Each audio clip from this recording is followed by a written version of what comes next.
It's not a secret. My fantasy life is making films. For filmmaker James Cameron, it's go big or go home. I got to get my hands dirty. If I don't come home with my hands black at the end of the day, I don't feel like I've done a good day's work. From Terminator to Titanic, his mega-budget movies pulled off remarkable feats. He's a complete genius.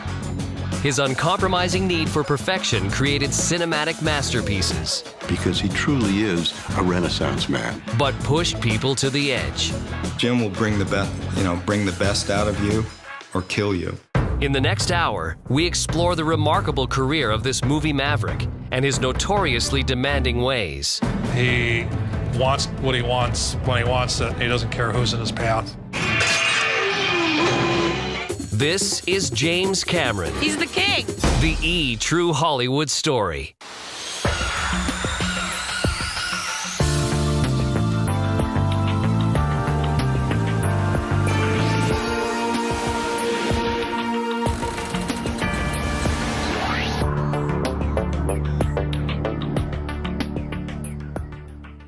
In 1995, James Cameron's dream to set an epic romance against the sinking of the Titanic was a long shot. Anytime somebody goes to a studio and says, we're going to make a film where everybody knows the ending, and it's going to cost, about $100 million, maybe more, I think that's a pretty tough sell. When the film was given the green light, expectations were high. For me, that translates into the pressure is on to make it the best possible film that it can be. But no one anticipated the difficulties that lay ahead. The physicality of the production was extremely daunting. We were working 16 hours, sometimes 18 hours. That doesn't allow a lot of time for sleep. What ended up happening was they laced their suit with PCP, angel dust. James was in over his head and worried he'd never work again.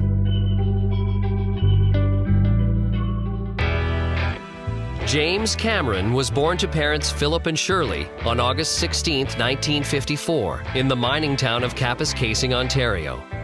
The family then moved to Chippewa, just minutes away from Niagara Falls, Canada. His parents each encouraged different sides of the young boy's personality. My mom is an artist, and my dad's an engineer. He's not here tonight. My dad used to throw away my comic books in the trash. He'd take them out of my hand and throw them away, and my mom used to dig them out and give them back to me and encourage that part of my life. He was always drawing and he was always painting. Always had something weird. Very artistic. In fact, we all thought he was going to be a famous artist someday. James also excelled in science, and his father hoped his son would follow in his footsteps. He wanted him to become an engineer, like he wanted somebody in the family to become an engineer. And when he was born, he felt there was a collision of the left side hemisphere and the right side hemisphere, and he inherited equal parts of both. And he was always talking. In fact, he was talking over my head sometimes. And he was always talking like future stuff. By his mid-teens, James ditched comics for sci-fi, devouring all the classics. Science fiction was a very emerging genre in the late 60s, 70s. 2001 is one example of that. In 1968, James saw 2001: A Space Odyssey. The film combined his love of arts with science and sparked an obsession with movies. He was just fascinated by the visuals in this movie, and he watched it about 10 times just trying to figure out how they did it. Though he fantasized about making his own films, James felt his dreams were unrealistic. I was raised in the historic village of Chippewa in Niagara. Come from a place like that seems so far from Hollywood, and it seems so impossible to be able to break into that world. In early 1971, James couldn't believe his luck. His father took a better-paying job in Brea, California. Jim moved into my neighborhood in Brea, like 30 years ago. And his mom and I became fast friends immediately. I thought he was very smart. Everything he said, I could just tell. In Brea, James fell in love with 17-year-old Sharon Williams. The two were inseparable. I remember seeing them together all the time. And I remember then for the summer, she went to Needles, California. And I remember Jim was going to visit her, and he made a great big hand. He was going to hitchhike. As his high school days came to an end, James thought hard about his future. He was drawn to filmmaking, but couldn't ignore his love of science. I think he got straight A's in physics, but he never studied. And he was fascinated by science. So he really wasn't 100% sure what he wanted. Unfortunately, James's parents couldn't afford to put him through a 4-year college program to study film, and he was a little resentful of that.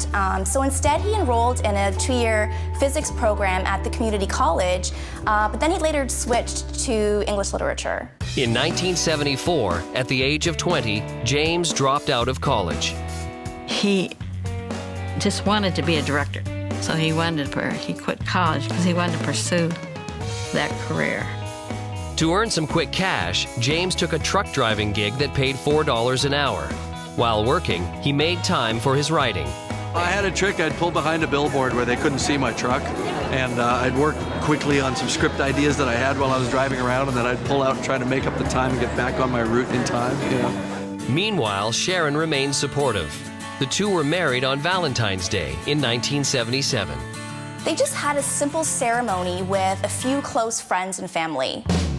3 months later, James caught a flick that changed his life. I saw a movie called Star Wars, and I came home and there were so many images in it that were like things that I had imagined and wanted to see that I quit my job and I started making films. James became obsessed with cinematography and taught himself all there was to know about movie making. Inspired by Star Wars, Cameron shot his first film. Xenon Genesis was James Cameron's kind of first film. It was a 12-minute short film. I think it was funded by a group of dentists, but it really showcased what he was all about, which was technology and filmmaking. The positive feedback James got for Xenogenesis gave him a boost of confidence.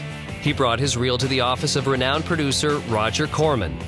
Well, New World Pictures was the only independent film studio in Hollywood at the time. If you didn't work at New World, you really never got in the business. Coming up, shattered dreams. This was the worst mess I have ever seen